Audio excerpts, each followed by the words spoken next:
Okay, folks, this is Jeff from RV Diagnostics. We're going to go over that Nexus NL102 scanner again, but basically we're on the OBD2 side, all right, onboard diagnostics 2. It's a 16-pin connector, and I'll be going over a video on that connector, all right, but right now we're just going to fire the scanner up. We're going to have a little fun. I got me a check engine light here on a BMW Mini, but you know what? It doesn't matter if it's an RV, Mini, Beamer, Mercedes. It don't matter.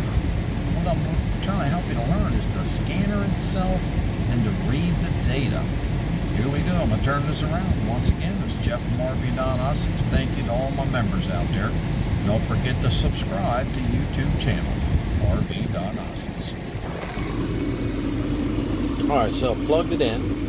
Of course, it's 14.6. The engine's running. Alright, so that's a good indicator. How does it know that? It's taken off of pin 16, which should have anywhere from 5 to a 10 amp fuse in it. But yeah, just remember, pin 16 better be hot. HOT, like a little plus sign. B positive, plus. Alright, so it says hit OK. Here we go. Remember, it's on this one. We can move the blue around. See how it highlighted the heavy duty? That's the big trucks. We're going to get there. I'm going to do my diesel one with you guys. But here we go for the gasser RVs. Alright, so we're going to go there. It's going through all the things. Well, the mill status, it says it's off. Well, look at there. There you go. It's on. So, you know, we'll see what happens. Total code 0. Well, let me see. Maybe we can't read this many. All right, so let's try it. Entering the system.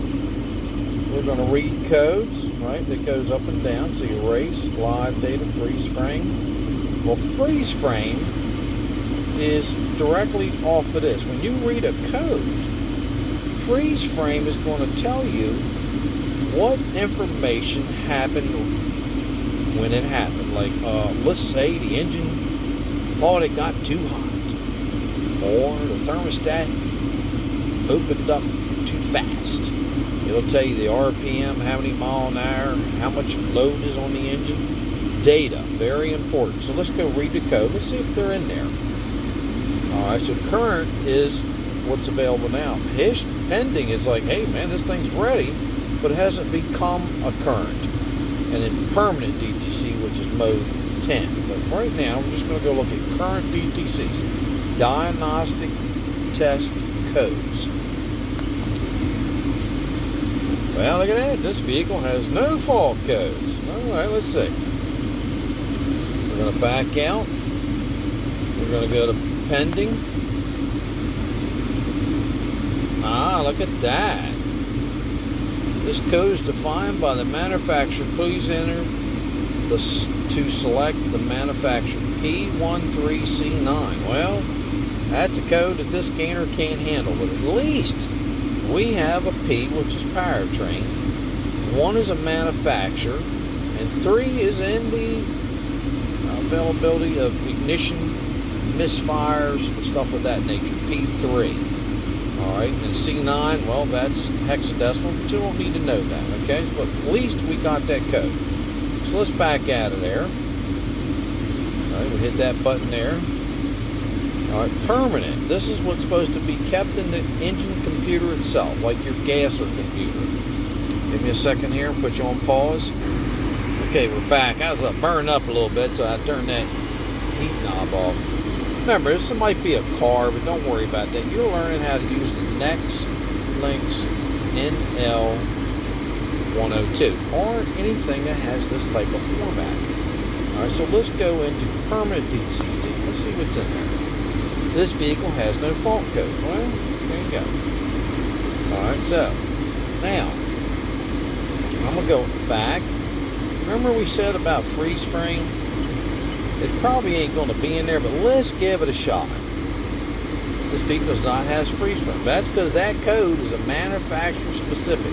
If it was a P0, ready? Now, goes back up, right? Pending. If that one was a 0, then most likely we would have freeze frame. y'all remember a band called Jay Giles, Freeze Frame. Anyway, just to give you a little hint there. But let's have some fun. Remember the video before this? What did we do? We went down to onboard monitoring. Hit enter. Let's look at Catalyst Bank 1. Mini Max, it passed. Look at all them numbers. Alright, so we know we don't have that problem. See, got anything down? No. Okay, no. Alright, so. Alright, let's go. Let's go down, up, misfire. Let's just do it. Well, we have 3 counts. Minimum limit 0, max. Woo! Well, I don't think we'll, but it passed. But still, we have 3 counts. Out, cylinder 2. 3 counts. Test value 3.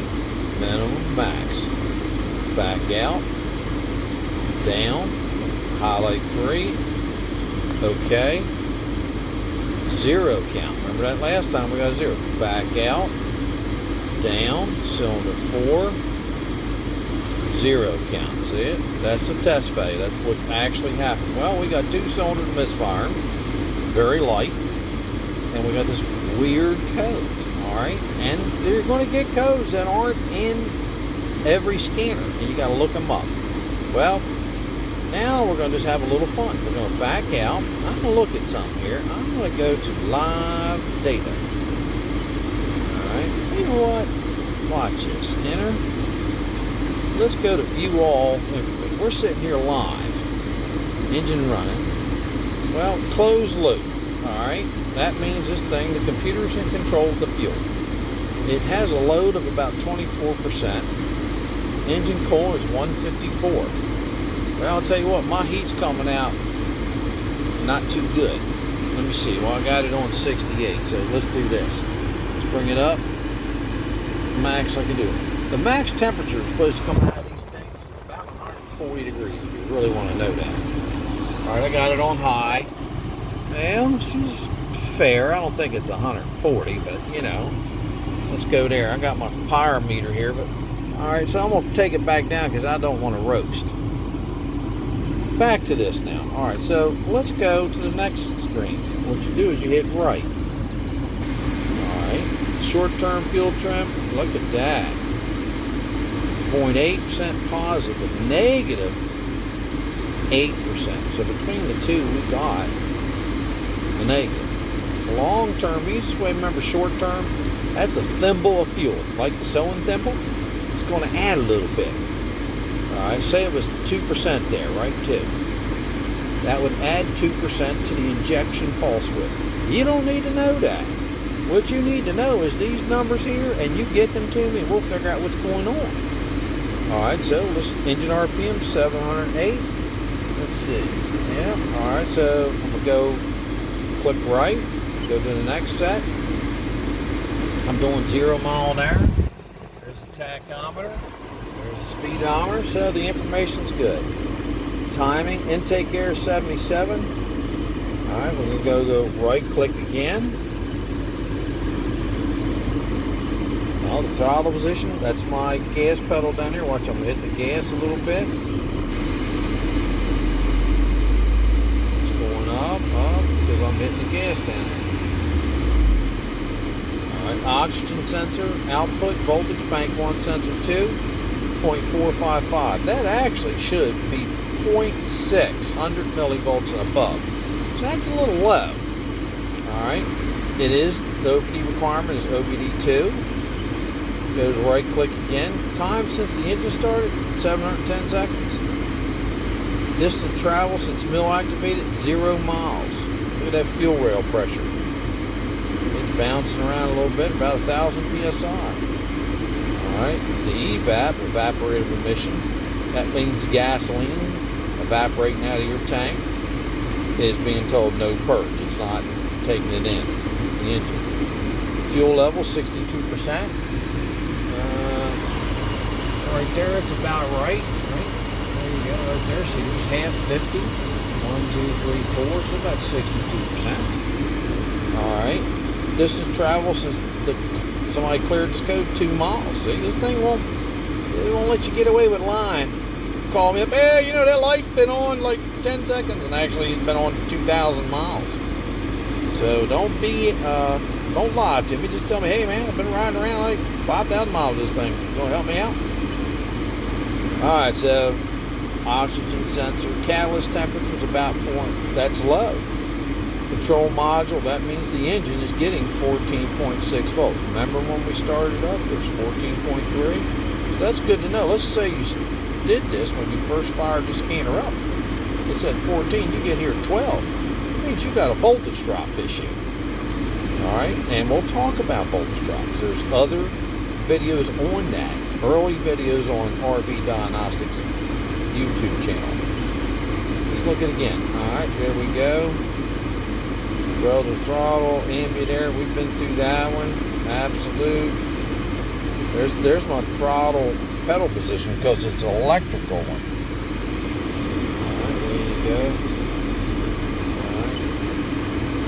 All right, there you go.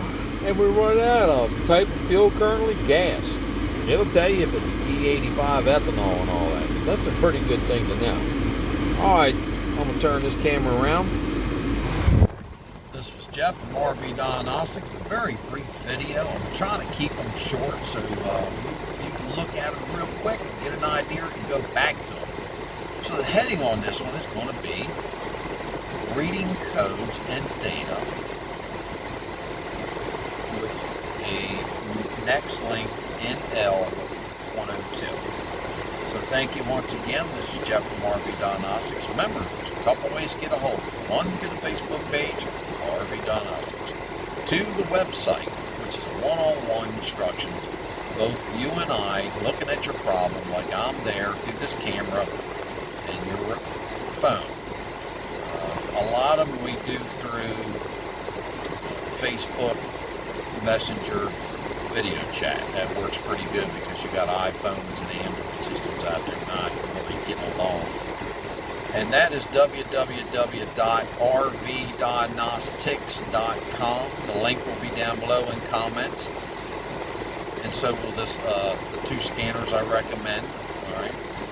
And the other one is the YouTube channel RV Diagnostics. All right. So everybody, I thank you very much for everything you've done, and all the people out there helping me on that Facebook page, because it's getting ready to hit 15,000 members. And we got till March 13th, 2021 before we hit our 3rd year. That's pretty good just for a bunch of RVing people. Once again, thank you very much. This is Jeff from RV Diagnostics. I'm out of here.